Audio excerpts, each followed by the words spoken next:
여러분, 우리가 삶을 살아가다 보면 종종 여러 가지 이제 우리 부정적인 경험을 합니다. 이게 어떻게 좋은 일만 있을 수 있겠어요, 그렇죠?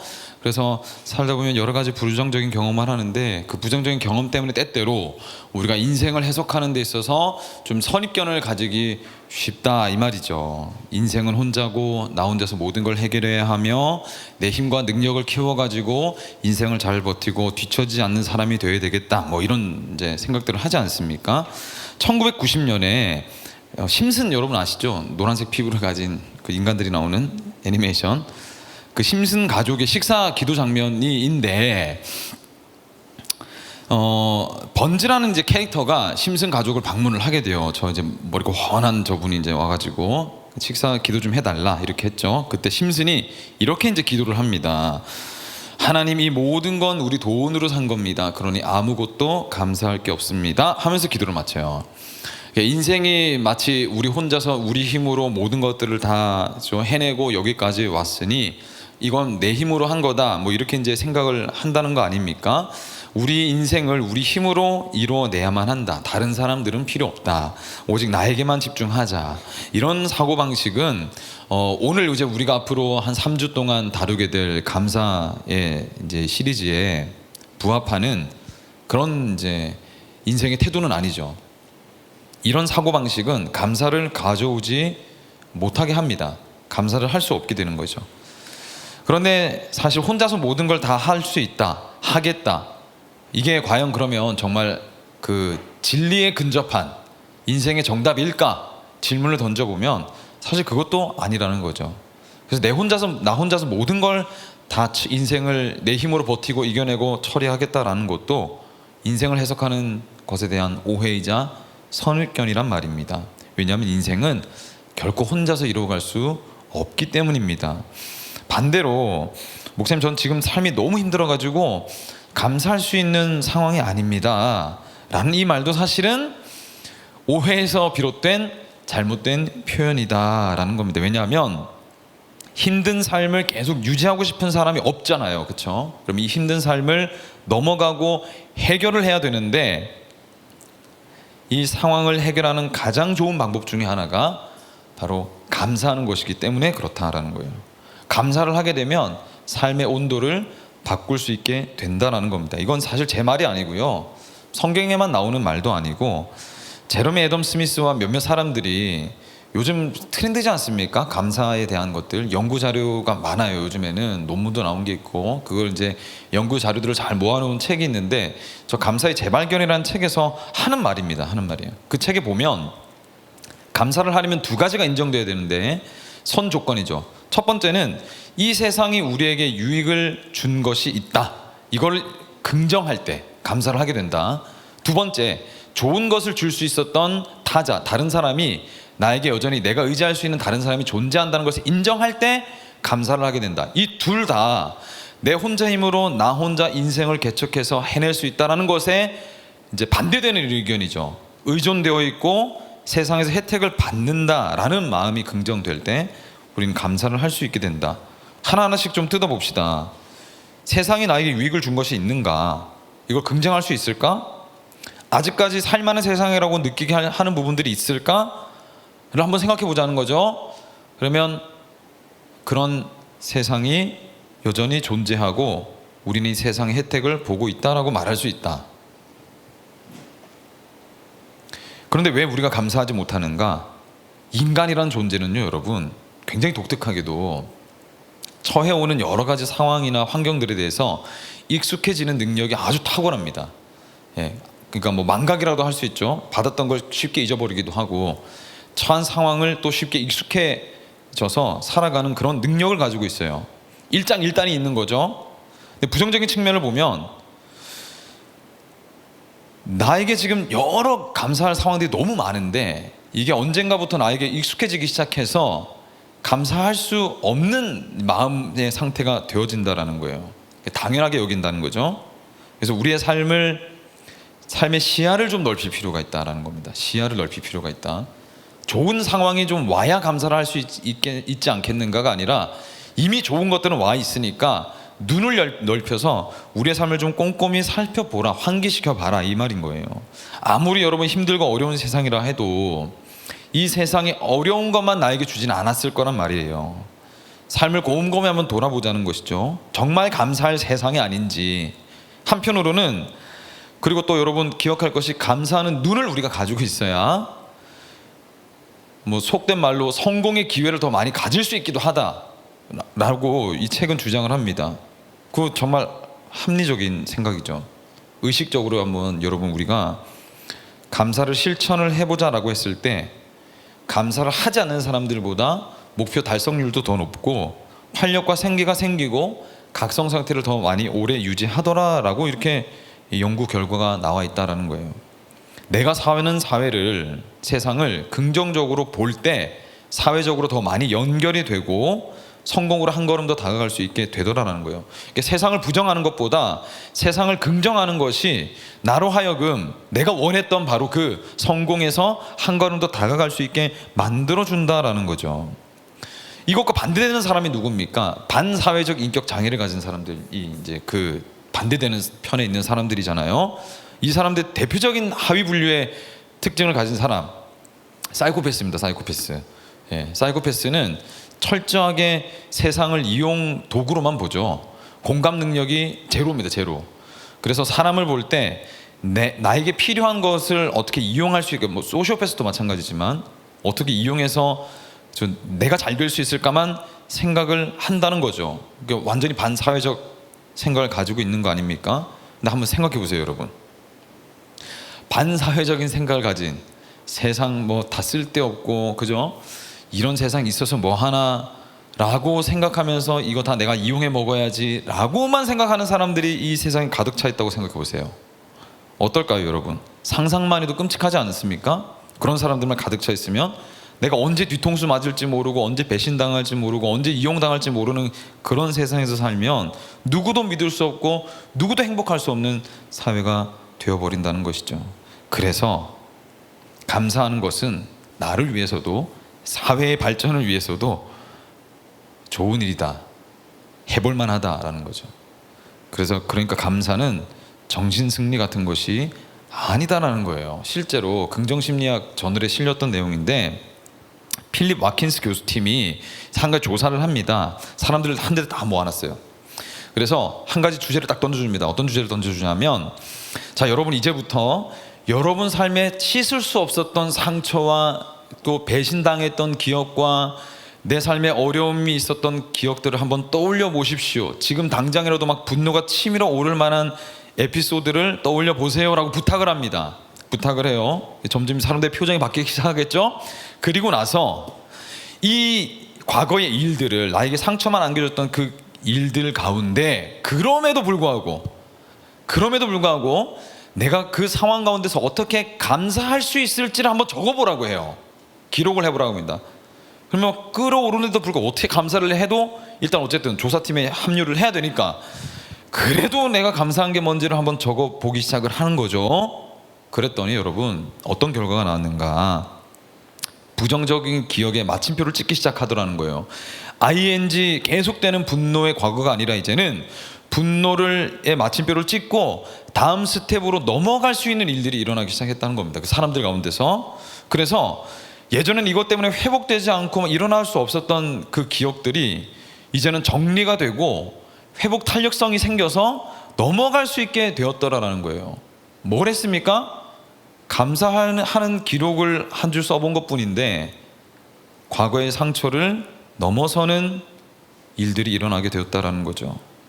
그러니까 여러분, 우리가 불평하고 원망하고 체념하고 회피하는 것보다 문제를 해결하고 다음으로 넘어가게 하는 감사를 할 때 인생을 새롭게 바라보는 눈이 생긴다라는 겁니다. 두 번째, 상대방이 나에게 도움을 주는 세상인가, 나는 타자에게 의존하는가, 이걸 인정하면 감사가 된다고 했는데, 여러분 우리는요 적어도 부모님의 양육을 받고 여기까지 왔어요. 그렇죠? 타자입니다. 타자. 부모님도 사회 기관들의 교육 시스템 안에서 도움을 받았어요. 우리는 교육의 기회를 받았죠.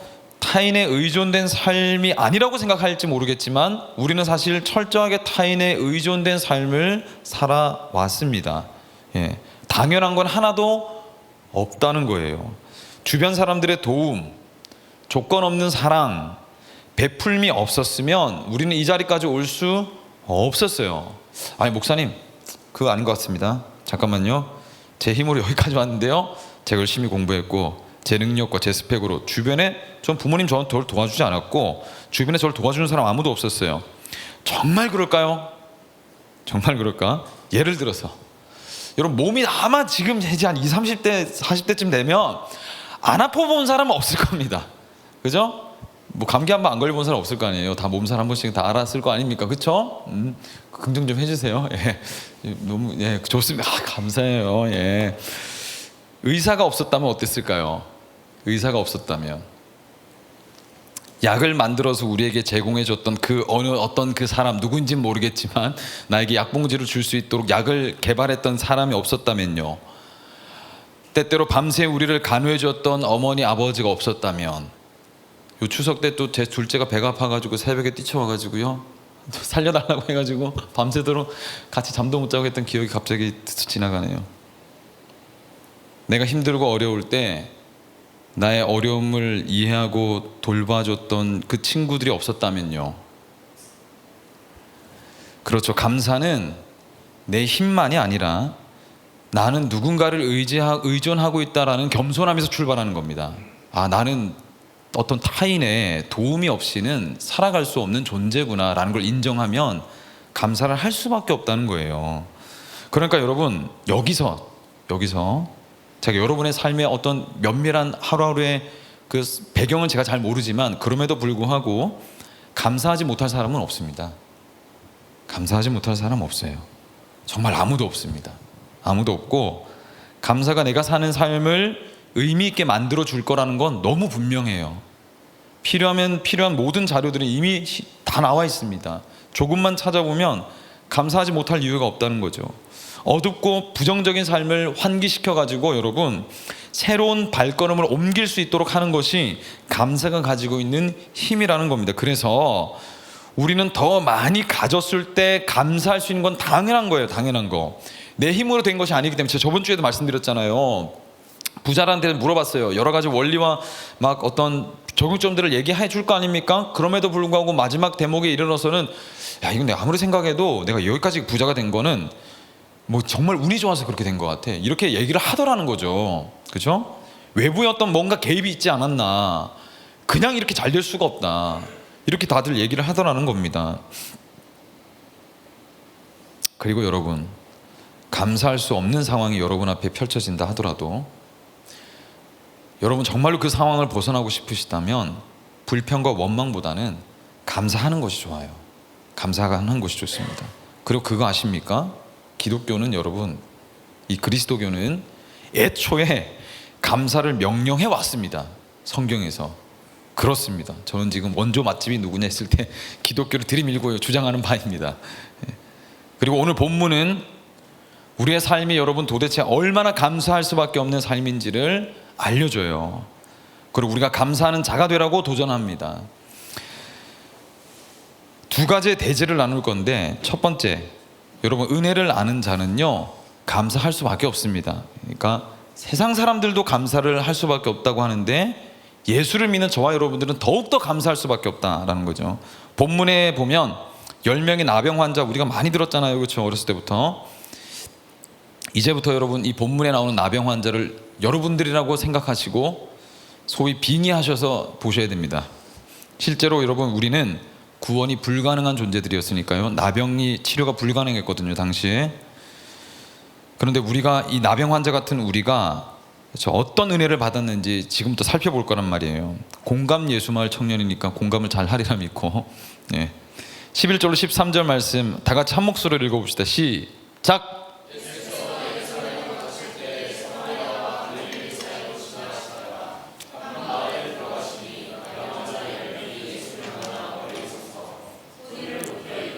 예수 선생님이여 우리를 불쌍히 여기소서 하거늘. 몇 가지 이제 은혜가 있는데요. 첫 번째 은혜, 12절에 보니까 한 마을에 들어섰더니 나병 환자 10명이 예수를 만났다 이렇게 합니다. 이 한 마을이라는 곳이 데가볼리라고 보통 얘기를 합니다. 그러니까 이방인들이 사는 지역이었죠. 그렇죠? 근데 예수님이 유대인으로서 그곳을 찾아가셨어요. 그곳을 발걸음을 옮기셨다. 그렇죠. 주님이, 여러분 가만히 생각해 보면 주님은 우리더러 오라고 하시기 이전에 먼저 우리에게 다가오신 분이셨다는 것을 알 수 있습니다. 우리더러 구원을 이루라고 말씀하지 않으시고 우리의 구원을 이루시기 위해서 이 땅으로 오신 분이시라는 거죠. 그렇죠? 여러분 타종교와 기독교와 아주 극명한 차이가 있는데 그게 뭐냐면, 다른 종교에서는 구원의 방법을 제시합니다. 이렇게 저렇게 하면은 너희들은 뭐 열반에 이르든지 구원에 이를 수 있다고 얘기를 해요. 그래서 뭐 수양하고 참선에 이르고 뭐 선행을 베풀고 여러 가지 방법들을 제시합니다. 근데 중요한 건 뭐냐면 타 종교는 구원을 이루기 위한 방법은 제시하지만 인간이 그 구원을 이루기 위한 방법을 모두 다 완벽하게 지킬 수 없는 부분에 대해서는 침묵해요. 침묵을 합니다. 근데 기독교의 차이점이 뭐냐면 기독교는 구원의 방법을 전부 설명해줘요. 전부 다 설명해주고 나서 인간이 어떤 존재, 로마서에 기록되어 있지 않습니까? 모든 사람이 죄인이었음에 하나님의 영광에 이르지 못하는 거죠. 하나님이 아시거든요. 그래서 하나님이 내려오셨어요. 그래서 하나님이 길이 되어주십니다. 방법을 하나님이 다 이루세요. 그래서 우리가 할 게 뭡니까? 방법을 이루는 게 우리가 할 것이 아니라 우리는 이루신 그리스도를 믿고 가는 거죠. 그러면 구원을 얻는 겁니다. 기독교와 다른 종교의 큰 차이점이죠. 그러니까 여러분, 구원의 길로 간다는 방법은 아는데 우리가 할 수 없는, 무능하다는 걸 아시기 때문에 예수 그리스도가 이 땅에 오셨고 우리를 찾아내셨고 우리에게 먼저 오셨어요. 세리와 죄인들의 친구가 되어주셨죠. 우리의 구세주가 되어주셨다. 이것이 이 본문에 나타나는 은혜입니다. 두 번째 은혜는 뭐냐면 12절에 보니까 나병 환자 10명이라고 했어요. 당시 유대 문화, 고대 근동의 유대 문화에서, 제가 이렇게만 말씀드려도 아마 다 눈치를 채실 텐데, 유대 문화에서 나병 환자, 한센병에 걸린 이 사람들은 사람으로 취급받지를 못했어요. 나병 아시죠, 여러분? 그 신경이 마비돼가지고 몸은 썩어 들어가는데 고통은 느끼지 못해서 하룻밤 자고 일어나면 손가락이 떨어져 있고 발가락 떨어져 있고, 그죠? 코가 날아가 있고 귀가 날아가서 결국엔 죽게 되는 병인데, 끔찍하죠. 근데 정작 본인은 그 고통을 느끼지 못하면서 죽게 되는 겁니다. 유대 문화에서는 부정한 동물도 제사에 바치지 못하는데, 이런 질병이 있는 사람을 제사를 드릴 수 있는 사람으로 봤을까? 아니요, 부정당했어요. 부정한 사람으로 낙인이 찍힙니다. 그래서 유대 공동체로부터 완전히 격리되는 쪽으로 가게 되는 거죠. 뭐 전염에서 공동체를 지키기 위한 목적도 있었지만 부정한 의미가 굉장히 강했다라는 겁니다. 그래, 누가복음의 이 저자 누가는 이 부정한, 그러니까 환자들을, 부정한 존재들을 여러분 사람으로 말을 해요. 사람으로 취급받지 못하는 존재들을 사람이라고 합니다. 10명, 그렇죠? 그러니까 하나님께서는 우리를 가만히 보실 때, 너 문제 있는 사람이구나, 문제 있는 놈이구나 이렇게 보시지 않고요. 너 부정당해, 너 끝났어 이제. 어디서 더러운 네가 나한테 지금 예배 드리러 오고 제사를 드리려고 한단 말이야, 이렇게 하시지 않으시고 우리를 사랑받을 존재로 보신다는 겁니다. 존재. 여러분, 그 인생을 사시다 보면 아마 다 직감하실 거예요. 존재로 나를 사랑해주는 사람이 없어요. 세상에는요. 조건으로 나를 보죠. 얼마나 많은 스펙을 가지고 있는지로 나를 봅니다. 나를 존재 그 자체로 인정해주는 사람은 없다는 거죠. 그런데 하나님은 우리를 존재로서 바라보신다는 겁니다. 어느 집단이나 여러분 가보시면 아마 느낄 겁니다. 어떤 집단이든 들어가려면 조건이 존재합니다. 진입 장벽을 가지고 있어요. 조건에 부합한지 아닌지에 따라서 거릅니다. 사람들을 걸러요. 그렇죠? 너 이거 가지고 있어? 너 이 정도 스펙이 돼? 너 이 정도 실력이 있어? 너 어느 정도 되는 거야? 이거 갖췄어? 그럼 너 우리 편. 아니면 너 아니야, 너 우리 못 들어와. 이렇게 가르죠, 사람들을. 그렇죠? 태어날 때부터 이제는 그래요. 어느 집안에서 어떤 가문에서 태어났는지를 보면서 존재의 등급을 매깁니다. 지금은. 그죠? 우리가 만약에 여러분 등급을 나누고 조건을 따져가지고 공동체를 만들었다고 한번 생각해 봐요. 이 공동체는 아무나 들어올 수 있을까? 아니요. 그럼 진입장벽이 생기겠죠. 그러면 목사님 저는 뭐 세상을 부정하겠습니다. 전 저만의 공동체를 만들겠습니다 하고 공동체를 만들었다고 쳐봐요. 그 공동체는 진입장벽이 없을까요? 거기도 똑같이 존재하겠죠. 왜? 모든 걸 가지지 못한 자들이여 오라. 너 좀 가졌네? 그럼 넌 못 들어와. 이렇게 하겠죠. 그렇죠? 그런데 하나님 앞에서는 모두가 다 공평합니다. 공평해요. 누구에게든 기회가 주어집니다. 왜? 그래서 여러분 우리가 교회에 왜 제가 진입장벽이 없어야 되고 우리 교회에 복음이 편만해야 되는지를 계속해서 제가 말씀을 드리는 거죠. 그렇죠? 특히 우리가 더군다나 좀 경계해야 될 부분이 내가 지금 진입장벽을 만들고 있는지를 좀 잘 살펴보실 필요가 있어요. 어릴 때부터 이제 우리가 여기서 나고 자라가지고 서로 막 모든 과거를 다 알고 막 여기 자라난 우리 청년들이 많지 않습니까? 여기서 경계해야 될 거는 나도 모르는 사이에 무의식적으로 끼리끼리를 만들게 되거든요. 내가 원하지 않는데도 자연스럽게 생겨요. 이걸 이제 없애고 외부에서 들어오는 청년들을 우리가 환대하려면 이 분위기를 한번 바꿔야 되는 겁니다. 내가 스스로 인지를 하고 있어야 돼요. 내가 지금 너무 내가 친한 사람들만 하고 있는 건 아닌가? 내가 너무 진입장벽을 높게 이렇게 하고 있는 건 아닐까? 내가 지금 하고 있는 행동이 다른 외부에서 지금 온 지 얼마 안 된 청년들에게 조금 이렇게 소외감을 주고 있지는 않을까? 이걸 신경 써야 된다는 거. 우리 공동체는 그걸 신경 써야 돼요. 그거를 주의 깊게 조금 스스로를 좀 살펴보고 환기시킬 필요가 있다라는 거죠. 왜? 주님이 우리에게 진입장벽을 가지고 다가오지 않으셨기 때문에. 존재를 존재로 보는 사랑, 이것이 본문에 기록되어진 우리가 지금 받고 있는 은혜다라는 겁니다. 본문 13절로 14절 말씀 볼까요? 다 같이 한 목소리로 읽어봅시다. 시작.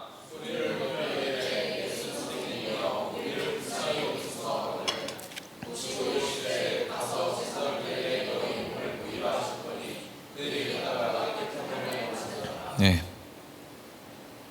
그러고 가만히 생각해 보니까 나도 여기 온 지 얼마 안 된 사람이네. 저 진입장벽 가지고 저 이렇게 하시면 안 됩니다, 여러분. 예. 자, 지켜볼까요? 저 한번 삐지면 이제 오래 갑니다, 저. 농담이고요. 예. 여러분, 나병 환자들이 예수를 알아보고 딱 단번에 찾아갑니다. 얼마나 여러분 그 당시에 예수를 따르는 자들의 무리와 그리스도라는 사람이 구세주라는 의미를 담고 있는데 그렇게 이름 지어진 사람이 얼마나 혁신적인 일들을 하고 있었는지 소문이 파다했단 말이에요. 이따 당시에 오죽했으면 여러분 그 인간으로 왔다는 메시아를 그 알러지 반응으로 극렬하게 싫어하는 유대인들이 예수를 믿고 따르는 일들이 일어났단 말이에요. 당시에. 그러니까 일대 엄청난 파란이 일어났던 거죠. 모르는 사람이 없었어요.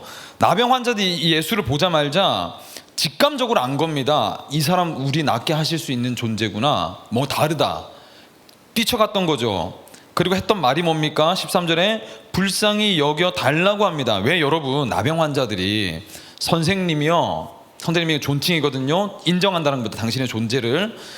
선생님 우리를 좀 낫게 해주십시오라고 안 하고 왜 우리를 불쌍히 여겨달라고 해요? 이거 간접적 표현이거든요. 치료를 해달라고 하는 부탁이긴 한데 직접적인 부탁을 하지는 않는 표현을 지금 썼단 말이에요. 그렇죠?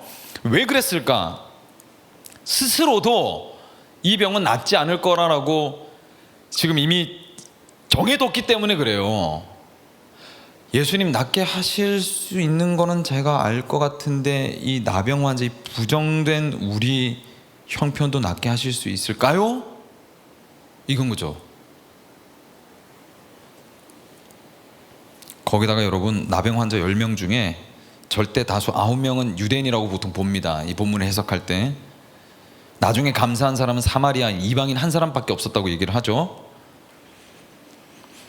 그러면 여러분 이 상황이 더 심각해지는 겁니다. 사마리아인 누구라고 제가 말씀드렸잖아요. 그렇죠? 짐승 중에 짐승이었다라고 낙인 찍힌 사람, 그 중에서도 나병 환자면 어땠을까요, 여러분?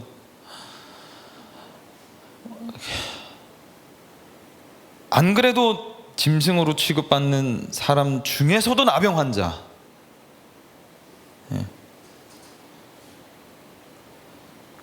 그 존재가 없는 존재죠. 당시에 예수님께 내가 나갈 수 있을까? 유대인인 걸로 알고 있는데 내가 얼굴이나 마주할 수 있을까? 이런 마음이지 않았겠습니까? 무슨 스스로에게 자격을 줘가지고 낫게 해달라요 라고 말할 수 있었겠어요, 이 사람이.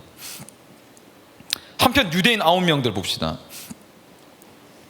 선택받은 선민이 나병을 걸렸단 말이에요. 구약 성경을 보시면 나병 환자는 하나님의 회에서 제외당한다고 한 사람들, 그러니까 자격 박탈자.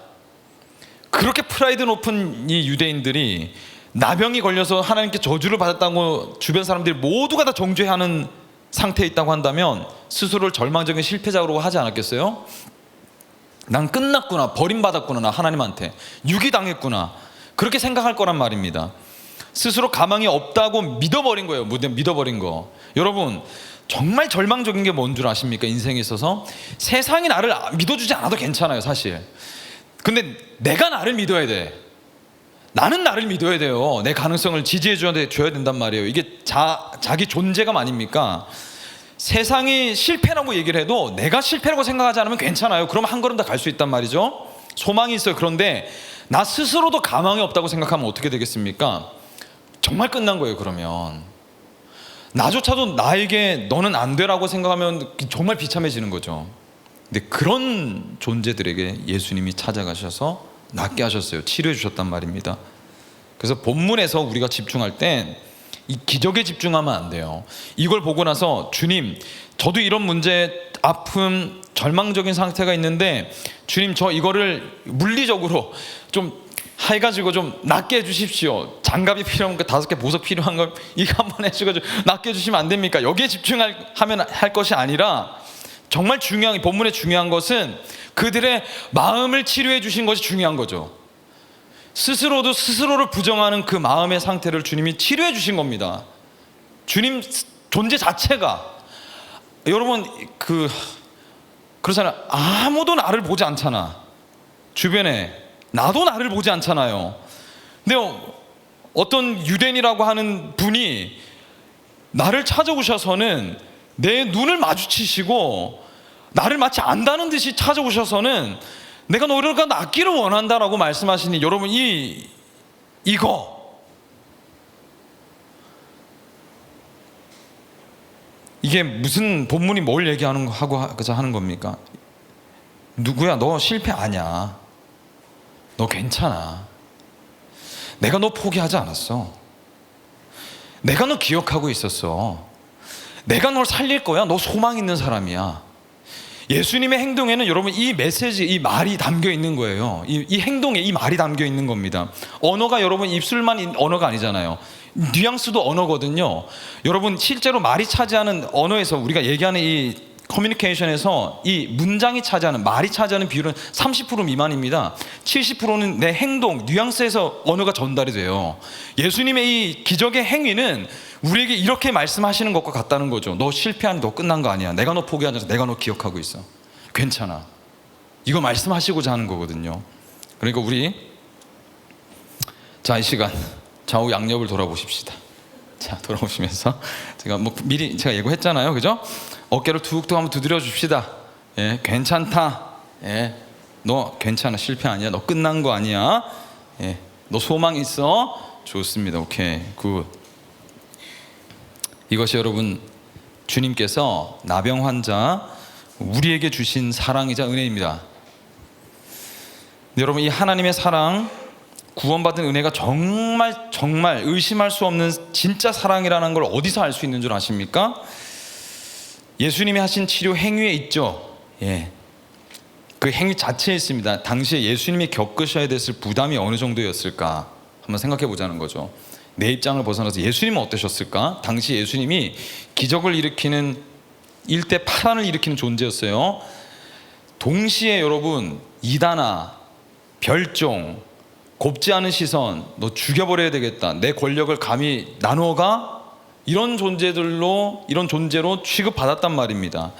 예수님이 스스로를 조금 더 교양 있고 품격 있고 좀 높임을 받고 군림하고자 하는 정치적 목적이 있으셨다면 이 지금 나병 환자에게 찾아가는 이 일은 일어나지 않았을 거예요. 보잘것없는 존재였으니까 당시에. 정치적으로도 좋지 않고 본인의 입지로도 좋지 않았을 일이란 말이에요.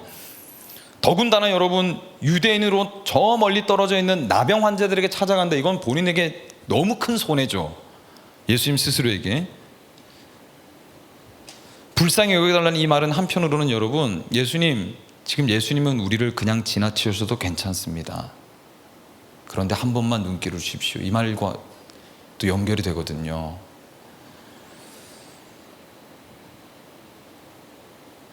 예수님은 그 의심을 완전히 무너뜨리시는 겁니다. 나에게 왔구나. 너에게 있을 것은 거절이 아니라 환대다. 내가 너를 환대하마. 예수님은 우리를 거절할 수 있으셨어요. 이 땅에 내려오지 않으셔도 됐습니다. 모든 책임을 우리에게 떠넘기실 수 있었어요. 하나님이 잘못한 게 아니잖아요. 성경에 보면. 물론 여기에 이제 여러 가지 반론을 제기할 여지들이 있으시겠지만 십자가는 당연한 것이 아닙니다. 그래서 이 사랑은 정말 사랑인 거예요. 그리고 또 이것이 진정한 사랑이라는 걸 알 수 있는 이유가 아이러니하게도 이 이야기를 때때로 접할 때 심드렁하게 있으며 무표정으로 있는 우리를 볼 때 이 사랑은 진짜 사랑이라는 것을 알 수 있어요. 아이러니죠. 그렇죠? 왜 그렇습니까? 이것이 은혜인 줄도 모를 정도로 하나님이 우리에게 베푸신 이 사랑은 무조건적이고 이타적이며 강요하는 사랑이 아니기 때문에 그래요. 저는 두 아이의 아빠입니다. 첫째는 13살 이제 중학교를 넘어가려고 하는 기가 막힌 이제 시기가 찾아오려고 하고 있고요. 사춘기죠. 둘째는 철이 없어요. 자기 마음대로 행동하는 친구입니다. 가끔 이 두 친구가 정신이 있나 싶을 때가 있어요. 언제냐면 저한테 대뜸 갑자기 찾아와서는 아빠 돈 좀 줘 할 때가 있어요. 기가 막힙니다. 그 얼굴을 보면 뭐랄까 그 고도의 그 사회적 아첨이나 회유나 설득이나 부탁이 없어요. 완전히 제로 베이스. 너무 자연스럽고 당당해서 기품이 느껴질 정도입니다. 아빠 돈 좀 줘. 이거죠. 이것이 뭘 의미합니까, 여러분? 아빠의 사랑의 깊이는 내가 잘 모르지만 아빠는 그래도 되는 사람이라고 생각을 하는 거죠. 아빠를 정말 아빠로 알고 있는 거죠. 당연하다 생각할 정도로 저를 아빠로 여기고 있는 겁니다. 편안한 거죠. 그런 얘기를 한다는 것 자체가 얼마나 큰 사회적으로 보면 고도의 첨예한 부탁과 기술의 스킬을 써야 되는지를 이 친구들은 모르는 거예요. 제 자식들은. 그렇죠? 제가 예전에 사역을 할 때 종종 이제 입양을 한 우리 성도님들의 가정을 방문해서 신방했을 때가 있었거든요. 그때 이런 얘기를 들어요. 완전히 갓난아기 때 입양을 하면 몰라도 어느 정도 인지가 있을 때 입양을 하게 되면 그 종종 나타나는 특징이 있는데 절대로 예의 없게 행동을 하지 않는다는 거예요. 어떤 일을 하든 눈치를 본다는 겁니다. 왜? 버림받을까 봐 그런 거죠. 예.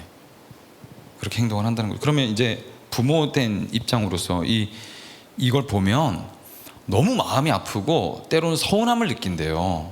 예. 당연하게 그냥 할 수 있는 건데도 그렇게 하지 않으니까. 맞습니다, 여러분. 하나님이 주신 은혜를 우리가 잘 알고 반응해가지고 리액션 해가지고 하나님께 다시 돌려드리는 것이 신앙에서는 핵심적인 부분입니다. 예를 들어서 여러분, 이 예배가 정말 건강한 예배인가를 우리가 볼 때 그 척도가 있어요. 기준이 뭐냐면 은혜의 선순환이 일어나야 되는데, 은혜의 선순환이라는 게 뭐냐? 주님이 우리에게 구원의 은혜를 베푸셨어요. 우리 다 알고 있죠. 예배가 딱 시작되고 찬양하면 우리가 왜 두 손 들고 찬양하고 눈물 흘리고 찬양하고 왜 찬양의 가사를 내 고백인 것처럼 고백을 하는 겁니까? 베풀어 주신 은혜가 너무 감사하니까 하나님께 영광 올려드리는 겁니다. 딱 이때. 그러면 이제 영광 올려드릴 때 하나님이 가만히 있으시는 게 아니라 하나님이 영광을 올려드리는 우리의 마음을 보시고 하나님이 그 시간에 예배 때 우리에게 또 은혜를 베풀어 주세요. 그럼 마음이 막 뜨거워지고 감정적으로 고양이 되기도 하고, 그렇죠? 그 은혜의 말씀이 내 안에 딱 새겨지는 일들이 일어납니다. 그럼 우리가 그때 가만히 있을까요? 아니요. 또다시 우리는 하나님께 영광을 올려드립니다. 하나님 너무 감사합니다. 이런 진리의 말씀 깨닫게 해주셔서 너무 감사해요. 하나님 영광 받아주세요. 그러면 하나님이 또 기뻐하셔가지고 너무 기쁘구나. 내 이 기쁨의 이 연합 안에 내가 너를 초대한다. 그래서 다시 은혜를 주시는 거죠. 그럼 이때 예배 때 천국이 펼쳐지는 겁니다. 이때 그게 은혜의 선순환. 이게 얼마나 자주 많이 모두가 함께 누리는 상태인가가 예배의 건강을 결정짓는 부분이다라는 거예요. 그런데 여러분, 하나님은 이것을 야, 내가 일주일 동안 야라고 하면 좀 그렇네요. 이 친구들아, 일주일 동안 내가 너희들에게 은혜도 베풀어 주고 공기도 주고 먹을 거 주고 직장도 주고 근데 건강도 주고 뛰어다닐 수 있게 해줬잖아. 그럼 나 주일날 감사해야지. 헌금 안 해? 야, 다 뺏어가 볼까? 뭐 이렇게 안 하시잖아요. 공치사 하지 않으신다는 겁니다. 억지로 받지 않으세요. 드러내지 않으십니다. 기다리세요. 묵묵히 기다리신다는 겁니다. 얼마나 큰 은혜를 베푸셨는지에 대해서 자랑하지 않으시고, 그 십자가 사랑이, 내 아들을 준 그 사랑이 얼마나 위대한 사랑인데 이런 것들을 드러내질 않으세요.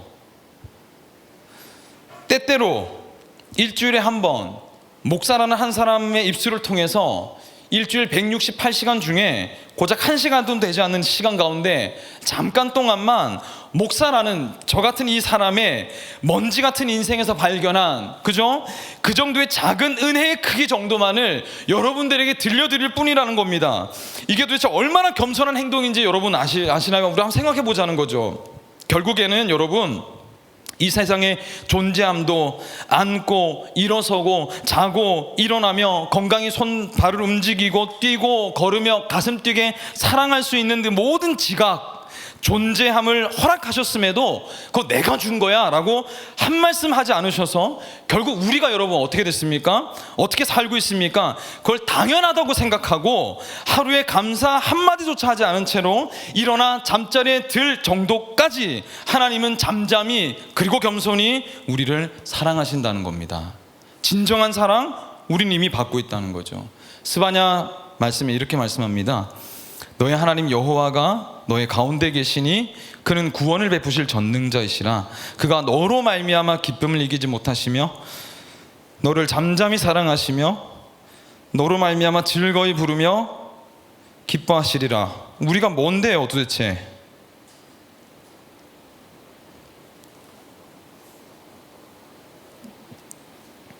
여기서 잠잠히 사랑하신다는 것은 신랑이 신부를 사랑하는 것을 말해요. 정말 사랑한다는 거죠. 근데 신랑이 신부를 사랑할 때 조건을 따지고 사랑하지 않으시거든요. 않잖아요. 않거든요. 결혼하면 알게 되리라. 그렇게 따지면서 사랑하지 않아요. 그냥 사랑하는 거죠. 그렇게 사랑하신다는 겁니다. 그저 사랑할 뿐이라는 거예요. 그 사랑이 너무 크기 때문에 우리가 그걸 잘 몰라요. 사실 당연하다 생각하게 된다는 겁니다. 사랑하지 않아서, 하나님 사랑하지 않아서 우리가 모르는 것이 아니라 너무 크고 사랑이 깊으니까 우리가 반응할 수가 없는 거죠. 자랑하지 않으시니까 당연하다 생각하며 살게 되기도 한다는 겁니다. 여러분, 우리가 이런 사랑을 받고 있다는 거예요. 우리가 여러분 정말 그 부모의 때가 되면 이 사랑을 알 수 있을까요?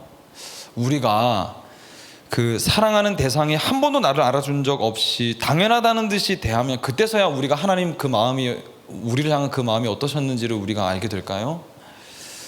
건강하던 우리 인생에 찾아오는 작고 큰 어려움들을 우리가 한번 당해보면 그때서야 우리가 그 하나님 사랑을 알 수 있게 될까? 우리가 모를 뿐이지 하나님이 없다면 이 자리에서 버틸 수 있는 존재는 단 한 사람도 없습니다. 하나님이 우리의 인생을 지탱해주고 계시고 버텨주고 계시는 것이죠. 인생도 여러분, 사랑도 사람도 환경도 조금도 당연한 것이 없다는 거예요. 우리는 여러분 하나님이 너무나 큰 비용을 지불하시고 얻은 이 나라는 사실을 우리가 너무 자주 잊어버리고 살아갑니다. 어른이 됐다는 건 뭘까요, 여러분? 이제 20살 넘으면 여러분 다 성인이신데 어른이 됐다는 건 뭘까요? 하나님의 겸손하신 사랑이 얼마나 큰 무게를 가졌는지 그 무게감을 아는 거죠. 그럼 우리가 어른이 된 겁니다. 이 무게가 정말 얼마나 큰 무게인지를 알면, 고백할 수 있으면 어른인 거죠. 그때서야 비로소 우리가 누군가에게 어깨를 내어줄 수 있는 이제 자그마한 언덕짐이 된 겁니다. 그리고 여러분, 이 언덕이 되어준 은혜를, 하나님이 우리의 삶을 지탱해 주고 계시는 것이 은혜다라는 것을 아는 사람들에게서 나타나는 아주 특정한 태도가 하나 있어요. 우리가 그것을 감사라고 하는 겁니다. 카메라가 켜져 있어가지고 이게 잘 닦아야 될 것 같아서. 두 번째 대지로 넘어갑시다. 감사는 은혜에 대한 태도입니다. 15절 19절 말씀 한 목소리로 읽어봅시다. 시작.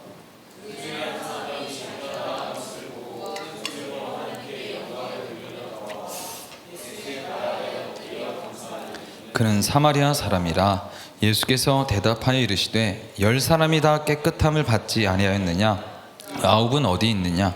이 이방인 외에는 하나님께 영광을 돌리러 돌아온 자가 없느냐 하시고 그에게 이르시되 일어나 가라, 내 믿음이 너를 구원하였느니라 하시더라. 제가 서두에 감사는 당연한 것을 당연하게 보지 않는 태도에서 나타난다라고 제가 말씀을 드렸죠. 좋은 사회가 되려면 내가 받은 것이 거저 주어진 것이 아니라는 것을 알 때 사회는 발전하고 건강해집니다.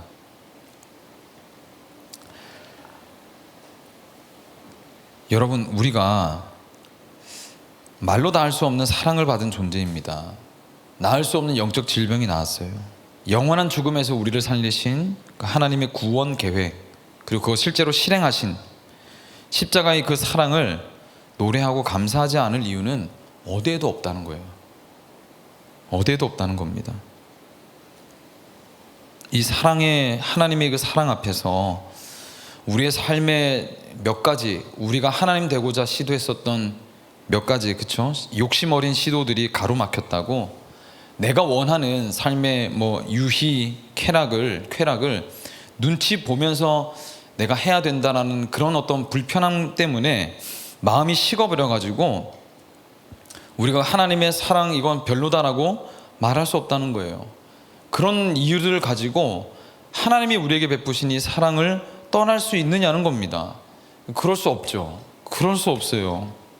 그런데 그 감사를 고백하는 사람은요, 지금도 얼마 되지 않습니다. 사실 본문을 봐도 10명 중에 1명이었어요. 그것도 사마리아인이 예수께 왔고 나머지는 어디 왔느냐고 하는 것으로 미뤄봐서 이 사람들 유대인이었다는 거죠. 유대인 이름 뜻은 하나님을 찬양하는 자들입니다. 하나님을 찬양해야 될 정체성을 가지고 있는 유대인들은 다 떠나버리고 무시받고 천대받던 사마리아인은 주님께 찾아와서 감사를 했죠. 표현했죠. 제가 어렸을 때 한 번은 저희 아버지께서 이제 저희 가족들 다 데리고 이제 해수욕장에 놀러 가자 이렇게 이제 했던 적이 있어요. 제 지금도 기억에 아주 생생히 남아 있는데, 그때 이제 아버지가 막 텐트도 사고 캠핑 도구를 막 이렇게 부랴부랴 사셨던 것 같아요. 그래서 땡볕 아래 그 엄청 뜨거웠던 여름날 어느 날이었던 것 같습니다. 텐트 막 쳤어요. 제가 친 건 아니죠. 저는 보고 있었죠. 아버지가 땀 뻘뻘 흘리면서 텐트를 치셨어요. 그리고 이제 그 안에 들어가면 어떻습니까? 비닐하우스지 뭐 더 죽겠는 거죠. 여기는 그죠. 그 당시에 미니 선풍기가 있어, 뭐가 있어요? 아무것도 없지. 텐트 쳐놓고 한 번도 캠핑을 해본 적이 없으니까 그 안에 들어앉아 있는 거죠. 창문 다 열려 있는데 그럼에도 불구하고 저는 일란성 쌍둥이거든요. 저와 똑같이 생긴 놈이 두 사람이 동시에 이제 아빠 엄마한테 왜 더워 죽겠다, 막 싫다, 왜 왔냐 이거를 진짜 찝찝하다, 이게 뭐 어떡하냐 막 이렇게 계속 불평을 했던 거예요. 저희가 아버지가 이제 그걸 보시고 점잖게 이제 나가셔가지고 이제 수영하러 가셨죠. 그랬더니 이제 저희 어머니가 텐트 문을 쫙 닫는 거예요. 들어와.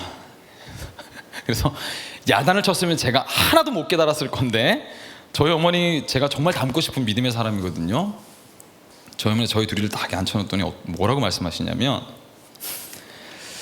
그 아빠는 너희들 노르라고, 너희들 위해 가지고 시원한 바다 한번 구경시켜 주고 싶어서 텐트도 사고 여기까지 운전해 가지고 데려온 거야. 적어도 아빠 앞에서는, 엄마한테는 해도 괜찮은데 아빠 앞에서는 힘들다고 말하지 말고 한 번이라도 좀 웃었으면 좋겠네, 이렇게 말씀하셨어요. 어머니가. 지금 와서 생각해 보면 여러분, 제가 초등학교 시절에, 저는 국민학교 5학년까지 다니고 6학년을 초등학교 다닌 사람이거든요. 옛날 사람. 그 시절에 여러분 텐트가 얼마 했을까요? 제 기억으로 적어도 저희가 그 텐트를 요런 텐트 산 게 아니라 오각형 텐트 샀거든요. 집 같은 텐트. 이게 적어도 당시에 100만이 넘었을 거란 말이죠. 지금 200~300만 원 넘는단 말입니다. 그런 좋은 텐트를 사려면.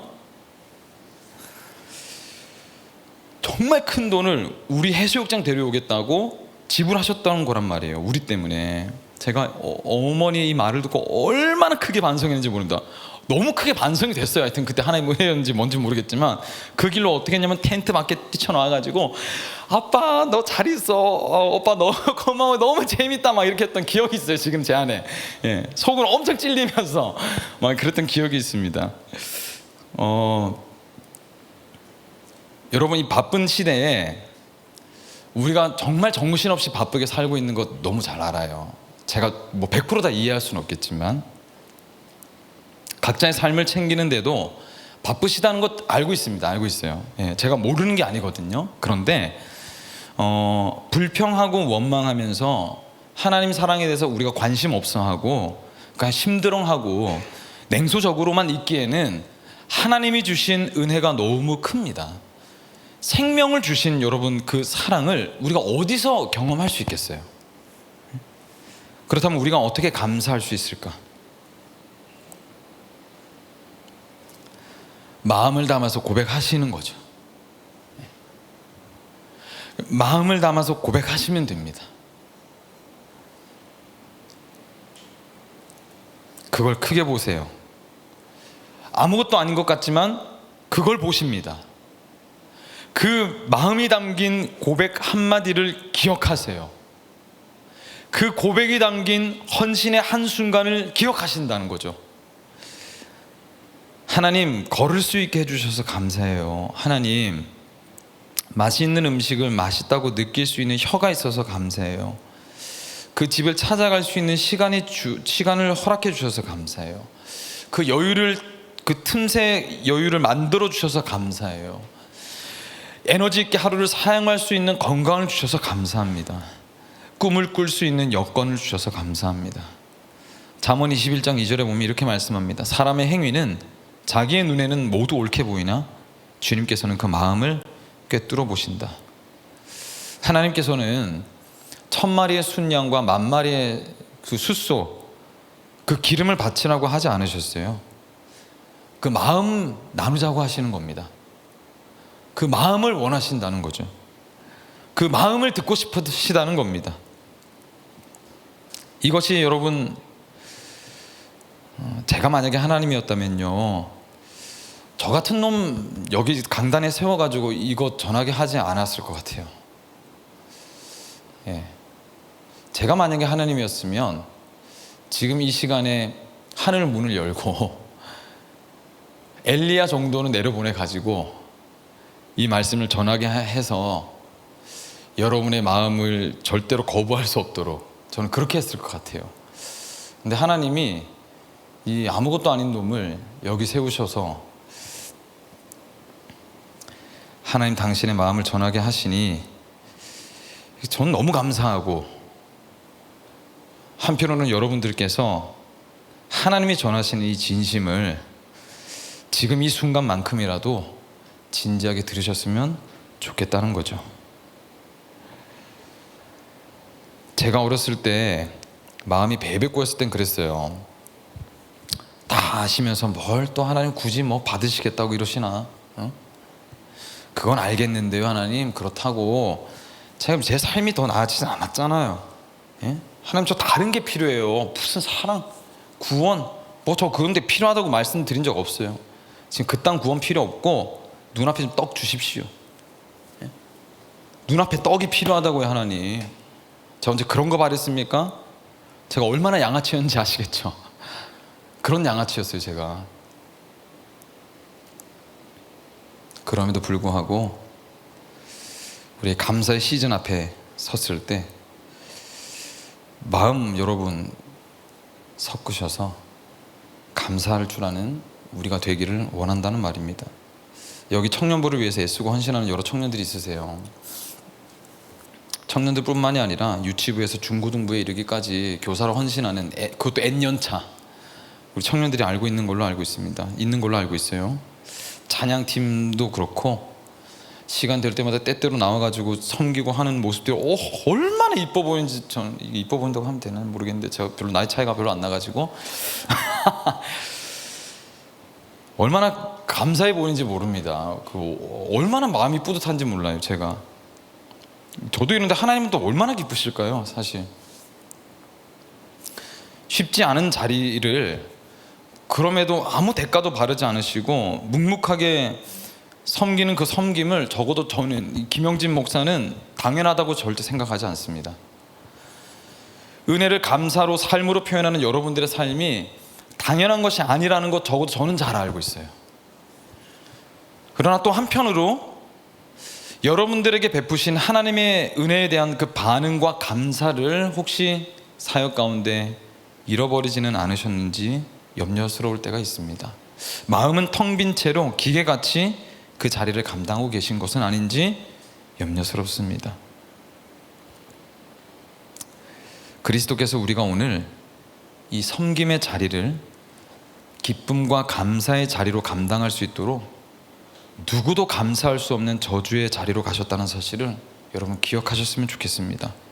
우리가 하나님의 자녀로 말로 다 할 수 없는 사랑을 100% 누릴 수 있게 하시기 위해서 그 십자가 위에서 태초부터 영원까지 누리셨던 아버지와 아들과의 관계를 포기하시고 끊어지셨다는 사실을 여러분 기억하셨으면 좋겠어요.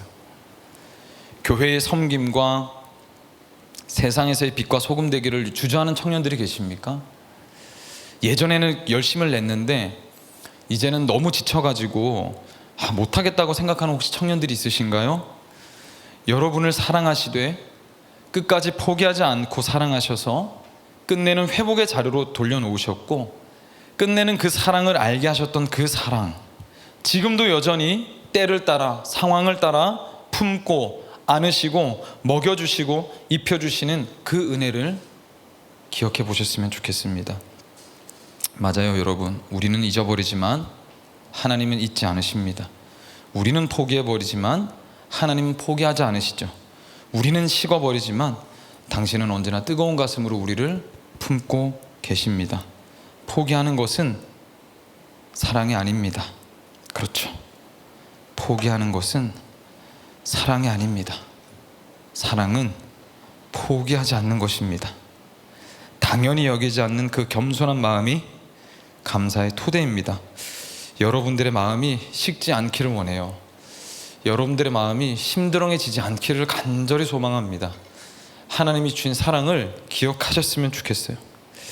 아닌 것 같았는데 그렇게 살아가는 사람들이 되시기를 축복합니다. 그럴 수 없음에도 그렇게 살아가시기를 결정하는 우리 믿음의 청년들이 되시기를 소망합니다. 감사의 노래를 들으시되 형식만이 아닌 마음의 감사로 한 주를 지내보시는 저와 여러분이 되시기를 축복합니다. 오늘도 하나님께서는 말씀하세요. 내게로 와주어서 기쁘고 감사하다. 오늘도 그렇게 우리를 사랑의 품으로 초청하시는 그리스도께로 오십시오. 우리 주님 찬양하면서 나아갑시다.